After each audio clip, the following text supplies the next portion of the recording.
Good morning everybody, to the left and to the right. O, diba? Ano na naman, gagayahin na naman ako nito ni Idol Manong Vlog. Hello everyone, welcome to my vlog. Ayan, good morning guys. Nandito tayo sa kusina at nagluluto ako ng ulam for today's video. Ayan guys, ang ating ulam ngayon, tingnan niyo po. Malapit na siyang maluto. Yeho! O, diba?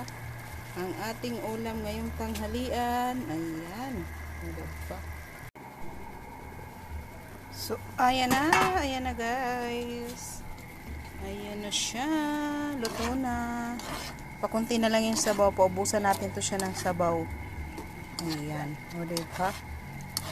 Yummy, adobong manok. Ayan, chicken wings. Ayan, diba?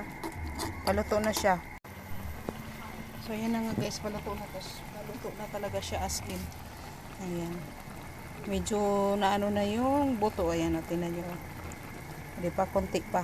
At kakain na tayo. Ayan, konti pa. Anuhan natin pa, impisa natin ng konting sabaw. Medyo umunti yung sabaw. Ayan. Super sarap siya guys. Ang sarap niya guys. Ayan, hindi ko na pinakita ang pag ano nito ha, ang tawag nito, gisa. Ayan o, diba? Ayan, hindi ko na pinakita guys yung paggisa ko nito, basta ayon sa inyong panlasa. So ayun na nga, haggard na nga ako guys. Grabe ang pawis ko. Oh my goodness. O diba? Nitingnan ako ng kapitbahay ko para naado ako nung ano, bubuang sa salita ng isa. Yummy. Sarap. So, ayun na nga guys. Luto na siya. So, kakain na tayo.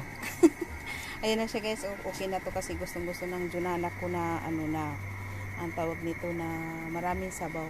Sinasabaw niya kasi yung sabaw ng adobo. Ayan. Oh, ayan. Umpis ng konti pero luto na siya. Luto. As in, luto na talaga siya. Ayan. Tara guys. Kain na tayo guys. Tara.